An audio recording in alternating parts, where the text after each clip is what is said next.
Hi everyone, and uh, sorry for being a bit late, but we'll have enough time to cover what we have prepared for today. Let me know if you are hearing me all right, or if I should talk louder. My name is Eduard Agavriloae. I'm handling research and development at OffenseAI. I'm doing cloud security research. I'm a speaker and also an ethical hacker. For today, you will receive the workshop slides and an attack playbook that you can use against the vulnerable environment. I plan to split the session in 30 minutes of high-level theory, followed by a 90 minutes workshop where you will try exploit the vulnerable components, and I will be here to help you with whatever errors or questions you will have. Now we will shortly cover some of the resources that will be presented today. From my point of view, a public resource is a resource that can be accessed without being part of the owner's organization. And when I'm talking about public access, I'm talking about read, update, or even executing, for example, Lambda functions and other resources. Here are the resources and services you will see that for each service, we will have multiple misconfigurations. These are not all of them that can be public, and we will see shortly how you can identify others, but these are the ones that I mostly encountered in my engagements. Now, these resources, they have to be identified. And for that, you can approach the things from a black box perspective. And you can search for some public resources like AMIs, ABS volumes, RDS snapshots, SSM documents. You can even enumerate roles if you have some good word lists, maybe some Google Dorking, some S3 buckets, right? And you also have AWS I, which I don't know if you know about it. It's a service published last year, maybe, that is kind of like a showdown for AWS. And here you can search based on an account ID, resources that are public and available in that AWS account. There are a lot of resources. I definitely recommend you to check them out. But there are also other resources that can't really be found from a black box perspective, like SNS, SQS, API Gateway. You will need to have some kind of information disclosure in order to identify them, or use services like AWS I to find these resources. In most of the cases, these resources are made public via extending the identity-based access of the user. Here is an example of a bucket policy that will, in this case, will deny access to someone. But just like setting this resource-based policy additional to the identity-based policy, it can grant or remove permissions from the user. If you want to find other resources and services that work with resource-based policies, you can check the AWS documentation. Even if they have resource-based policies, not all of them can be made public for any AWS account, but some of them can, and a lot of the interesting one we will exploit today. How you make something public? Well, you use principles. Now, there are a lot of ways to set the principle in AWS, but mostly these are the four most common ones.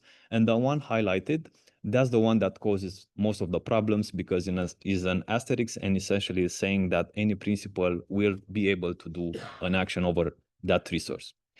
And we will start with, we will not cover every possible misconfiguration that is in the workshop today. We will cover some particular cases just to make sure we have them covered. S3 can be publicly listable, readable, or even writable. And you have multiple ways to identify the URL of an S3 bucket. You even have the last one, which is a distribution ID from CloudFront that usually is put in front of an S3 bucket. And a particular case is when you are setting the access control list within a bucket so that it can be read by anyone with an AWS account. So people usually set this and they think that it's any user from their account, but in fact is any user from with an AWS account. And here we have an example. So we are trying to read a file from a bucket. We get 403 forbidden. But when we are trying to perform the request even from another AWS account, the resource is downloaded because that's the way that access control list works.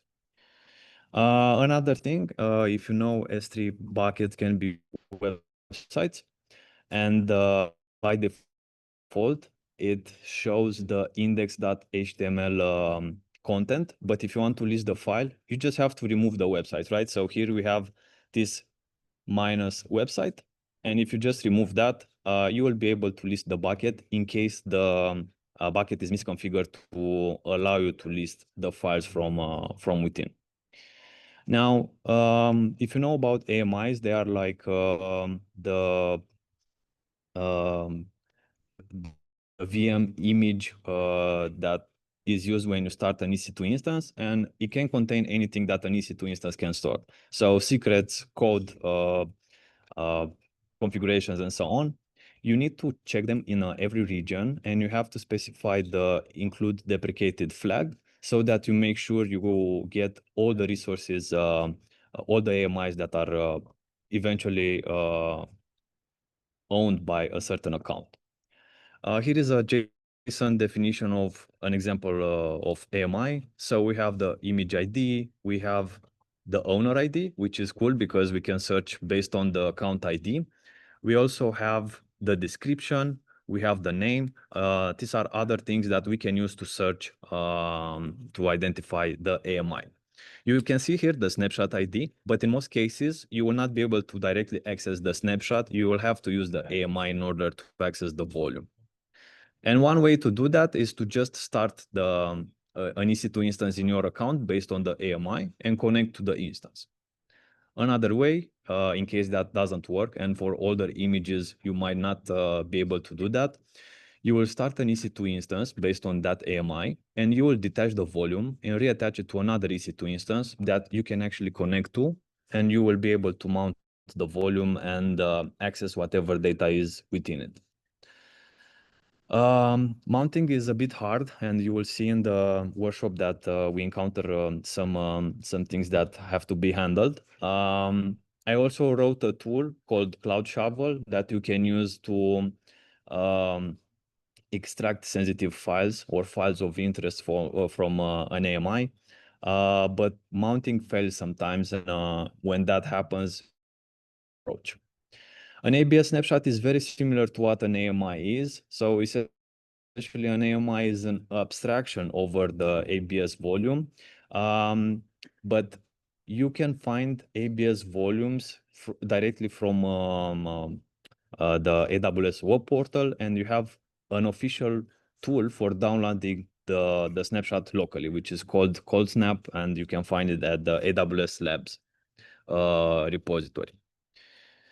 Good. Here is how you can search some snapshots based on description. So if you search for Bitcoin, you can actually find, this is not mine, by the way. You can find some snapshots that have as description something with Bitcoin. You can also find, so let's say you want to target someone, a company, right? You write the name here, you get the account ID, and then you use the account ID to find additional resources. And for example, this account has another AMI public, not AMI, ABS volume public. Good, and in most cases, you can just directly copy the ABS snapshot in your account, and you can download it, or you can attach it to another EC2 instance and access the data by connected to that EC2. RDS snapshots, you you can make them public. I don't know why that's a case, but it's something that people are doing. You can list all the snapshots with this command. Something that's a bit annoying. People are doing a lot of tests with snapshots, but if you want to identify snapshots that are not necessarily from proof of concept demos, you can check the DB instance created time. So for example, this instance was created in 2023, but it was the snapshot was made public only 1 year later. So most likely this is not just proof of concept or a demo instance. Good, and you can restore a snapshot just from the CLI, from the web console if you want. You have this button with restore snapshot, but you can also do it from the CLI. You can change the password, and if you've made the instance also publicly accessible, you will just be able to connect to it and access the data from that snapshot. Something that I encountered in practice are roles that can be assumed by anyone. So you have this role trust policy that allows any other AWS account to assume this role, which you would think that will not find, but I actually encountered this in practice, and they had some high-level permissions on that role. There is also the case with third-party technologies that are implemented via OpenID Connect. So, for example, this is a role configured for GitHub, and here the misconfiguration is that the repository has an asterisk in its name. So essentially, any repository that will start with hack to dev and will have other characters will be able to assume this role if they know about its existence. Another example is with Terraform. So if you have this asterisk here, any organization, any Terraform cloud organization that will follow this pattern and the other configurations will be able to assume this role and perform actions using its permissions, which usually are set to administrator level access. The attacks are very specific on the provider. There are a few known and common attacks like GitHub Actions, Terraform Cloud, GitLab, but I'm sure you can find others. You just have to keep an eye out for trust policies that are either lacking conditions or are using asterisks or other wildcards in the conditions. SSM document, I don't know if you know about this one. It is essentially a document that can be executed on EC2 instances. They can be made public. They can have even secrets, but most likely they will just have some source code that's still relevant, because analyzing this source code, you can figure out kind of what technologies are used by that company. For example, this is how a document is defined, and here you have essentially a bash script with a command on each line. Good. Now, the things that are hard to find: SNS, SQS, API Gateway, CloudFront, Lambda functions, Amazon. You might not be able to find this on from a black box perspective, but we will assume that we had some initial compromise and we identified that the resources actually exist. And we will not cover all of them, but some examples that I really like. One of them is the API gateway. So you can have a private API gateway that is actually accessible from anyone with an AWS account. A private API gateway is not accessible from the internet, but is accessible from within the AWS network. And because you are a customer of AWS, you can have access to the AWS network. Most likely the misconfiguration will look like this. So you will have either the principal with asterisks that will be able to invoke the API, or you will have a condition with VPC ID that will have an asterisk and will be invocable by so the API will be shared, right? Okay, it's fine, right? Yeah, can you check any web page you are able to open? Any what? I think you are back in. Yeah, it seems right. Okay. Sometimes Yeah. Yeah, so essentially all the traffic from this EC2 instance will now be routed internally through the target API gateway. So even if this is private, it will actually be accessible from our VPC. And once you are doing that, you can access whatever resources are connected to the API gateway. In my experience, I encountered API gateways private that were connected to Lambda functions, S3 buckets, but they were misconfigured. And I essentially, from my AWS account, I was able to invoke functions and read files from other buckets. This is something that I'm not sure you will encounter in outside a lab, but I'm missing some images here. Oh no, there it is. So essentially, if you are adding the permission S3 list bucket to the origin of the CloudFront, you will be able to list the files from the bucket. Now, why I'm saying that most likely you will not encounter this, because if you access the link, you will quickly identify that you have a misconfiguration. But in case you are not doing that and you misconfigure the CloudFront distribution, you might be able to list the files behind the distribution. Lambda functions, you can configure them to be invocable by anyone, either through the CLI or through URLs. So they can be invoked from any external AWS account or by using the URL from the internet. And this is how you can do it from the CLI. Here we have, yeah. Okay, so this is the misconfiguration from the CloudFront distribution. If you add the list bucket, essentially you will be able to list the files behind the CloudFront. And I was saying about Lambda functions that you can misconfigure them to allow any principal to invoke them, and they can be invoked by anyone either through the CLI from an external AWS account. In this case, the Lambda function is printing its credentials.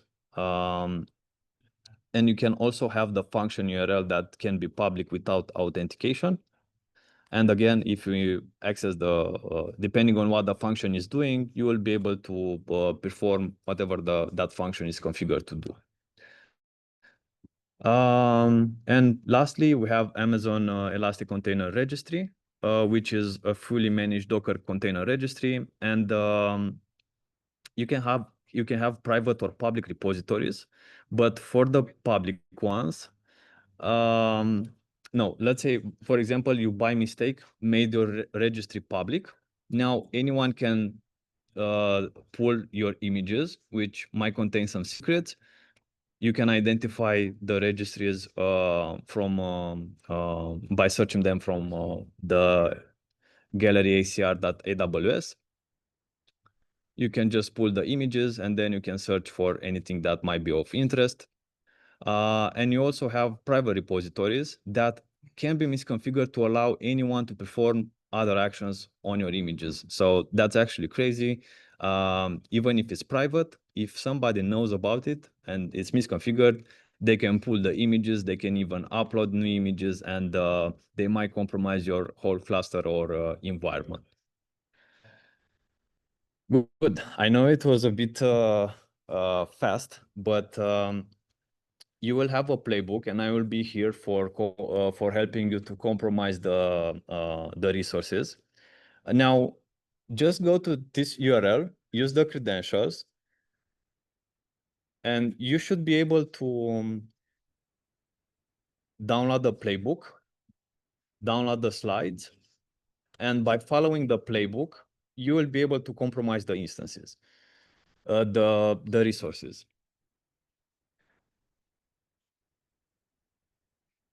Now, the time left will not be enough to compromise all the resources, but I kind of expected that. And the environment will be up until later tonight, around 10 p.m. So if you want to compromise them later, that's totally fine. But I recommend you to start with the attacks that are most of interest for you. since I'm here and I can help you either explain or guide you through them in case they are not working. The playbook, can be used more or less as a copy-paste attack framework, but I recommend you to read the playbook and the instructions there so that you will have an easier time. If anything doesn't work, just let me know. I made the dry run last night. It was fine, but in case something got broken, just let me know. You also have the possibility to mark as completed the resources you compromise so that you can keep track of what you are doing. And for any questions, I'm here, and we can look together in what issues or examples you might have. If you do you have any questions before we start? So the infrastructure will be available until 10 p.m. today. You can keep practice the attacks. You can ping me if something is not working. I'll try to the best of my availability to get back to you. Just to draw some conclusions, you can get public exposure either from misconfigurations or from some network access. Maybe you're exposed to an external AWS account or you are using third-party services. All of them, they can create public exposure, and the public exposure is, I think, is the most critical thing in cloud environments because they give you a direct initial access in your environment. The impact can vary depending on how the resource is configured, what access has behind, and other factors. If you are doing black box enumeration, that will not always tell you the full picture. So it's best if you are assessing the security of an environment to also have read-only access in that environment so that you can fully access what is public and what is not. Here are some learning resources that you can further use to improve your skills. You have them also in the slide. And that would be from my end. You can find me on LinkedIn. I used to have a blog. I mean, it's still available. It's hacktodev.com. That's why all the references with that. But nowadays I'm writing articles on offenseai.com/blog. And any questions you have about cloud security or anything else, feel free to reach out, ask now.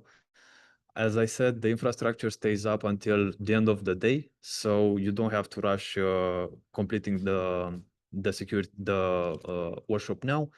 And any questions you have, I'm here and I can answer you.